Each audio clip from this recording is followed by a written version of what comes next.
Today we are getting closer and closer to opening. See behind me, we've got all our fermenters in place. Most of our tanks are now full, so busy here at Red Circle. Today we're brewing our Iron Horse IPA, already mashed in. We're just lautering now. Heading over to the kettle, we're gonna add our hops for bittering and for aroma, and then it'll go into one of the fermenters here. Start to finish, it's about 8 hours per brew, and sits in tank for about 21 days. It's about a month process. You've got to make sure you age the beer properly.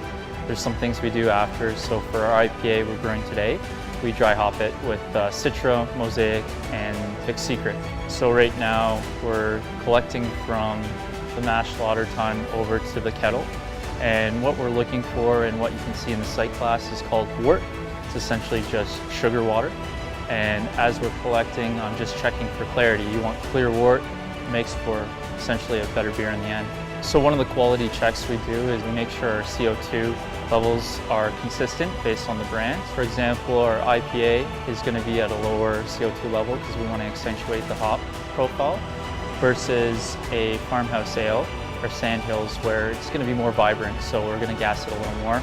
It really brings out the phenolic and fruity flavors that the yeast is producing, and true to style, the Belgians actually re-ferment in bottles, so it creates that CO2. So that's what we're trying to mimic here. So after we got it in our bright tank, which is our packaging tank, it's ready to go in cans or kegs. The canning we're doing today is done by a mobile canning company, a local company. They're called Lunar Canning.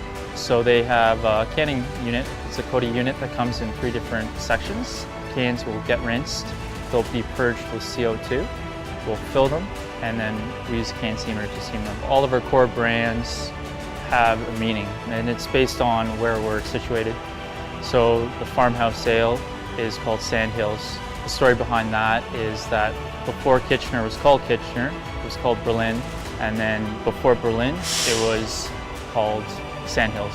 We're paying homage to the people that built this community we're in. All the other brands have a meaning as to where we're from and, you know, kind of paying homage to the past. Now that we're brewing and packaging, the thing that we're most excited here at Red Circle is people filling up Graffiti Market and us watching and talking to them as they try our beer for the first time. So that's exciting because you get direct feedback, but you also bring people together based on what you've created. So it's something special, and again, just something full circle where all that hard work to get to that point, to that pint, you see it right in front of you.